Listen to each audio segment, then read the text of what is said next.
गाजियाबाद के राजनगर एक्सटेंशन में स्थित रिवा हाइट्स सोसाइटी में श्रीमद् भागवत कथा का समापन बड़े ही धूमधाम तरीके से किया गया।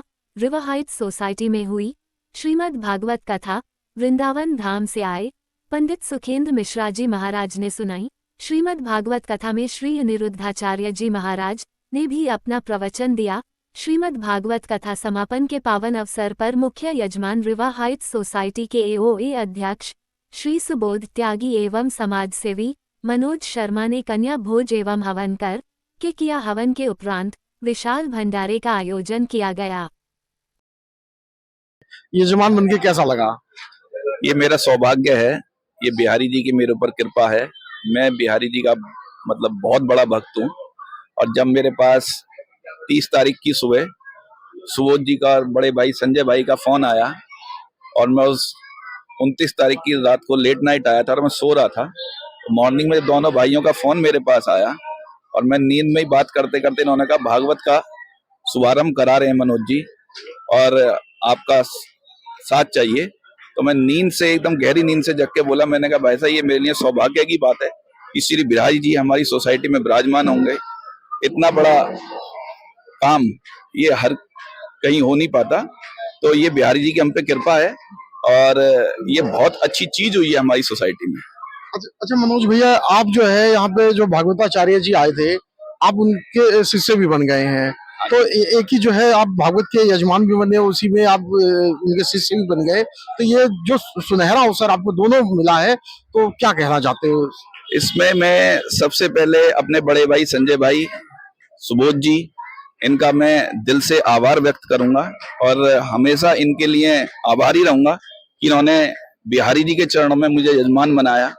और जब हम सब लोगों ने कथा सुनी और महाराज जी की सब चीज देखी तो हमें ऐसा लगा मन से, अंदर से बिहारी जी की ऐसी आवाज आई अंदर से, मैं आपको सच बोल रहा हूँ कि हमने कि आज हमें अपनी जिंदगी में एक गुरु की तलाश होती है ना, वो तलाश हमारी पूरी हो गई।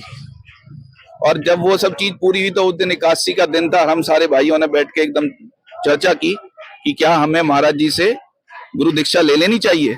तो सब भाइयों के कंठ से मुख से एक ही स्वर निकला कि हाँ हमें ले लेनी चाहिए और हम सब भाइयों ने मिलकर गुरु दीक्षा ली। और कल ऐसा सौभाग्य रहा कि मैंने महाराज जी से एक विनती की और महाराज जी ने हमारे घर में रात विश्राम किया, भोजन प्राप्त किया, पूजा अर्चना की। मैं सौभाग्य हूँ और मेरा ये सौभाग्य है कि मेरे घर में ये सब चीजें हुई अच्छे से। मैं बिहारी जी का दिल से, मन से, तन से, हर चीज से बिहारी जी का मैं धन्यवाद करता हूँ और अपने सुबोध भाई का धन्यवाद करता हूँ, अपने संजय भाई का धन्यवाद करता हूँ, अपने दो बड़े भाइयों का धन्यवाद करता हूँ। और मुझे सोसाइटी में पहले कोई भी नहीं जानता था, मतलब मैं बड़ा व्यापार में बिजी रहता हूँ थोड़े, लेकिन इस भागवत के उससे मुझे अपने कुछ भाइयों का साथ मिला है, उनसे जानकारी हुई है और मेरा समाज बड़ा है। अच्छा, ये जो 2-3 घटनाएं आपने गिनवाई है अचानक में हुई, एकदम आपके साथ जो बता रहे हो इसका निचोड़ ये आया है कि तीनों घटनाएं जो है वो अचानक में हुई, तो ये अचानक में का क्या मानते हो आप इसे? मतलब अचानक क्या है जी, मैंने अपनी लाइफ में मैं बिहारी जी को ही मानता आया हूँ शुरू से, मैं बिहारी जी का ही भक्त हूँ और मेरी लाइफ में अचानक से कब ऐसी चीजें होती हैं जिनको मैं सोच के भी ये कहता हूँ कि ये कैसे हो गया अचानक। आप देखिए कि अभी मेरी उम्र मात्र 43 साल है और श्रीमद् भागवत ये हमारे हिंदुस्तान का सनातन धर्म का सबसे बड़ा ग्रंथ है और इसे कराने के बाद ये सोचो मोक्ष की प्राप्ति होगी एक तरीके से, सही बताऊं मैं। और इतनी छोटी सी उम्र में हम सब भाइयों ने मिलकर मोक्ष की प्राप्ति ही कर ली है, सही बताऊं। अब जिंदगी में कुछ रह नहीं गया है इससे ज्यादा, अब तो बिहारी जी के बस चरणों में लगे रहे, ऐसी सनातन धर्म को आगे बढ़ाते रहे, अपने धर्मों को, ग्रंथों की पूजा अर्चना करते रहे, अपने हिंदू धर्म को हम आगे बढ़ाते रहे। इससे बड़ी कोई चीज नहीं है हमारी लाइफ में। धन्यवाद आपको इसके लिए।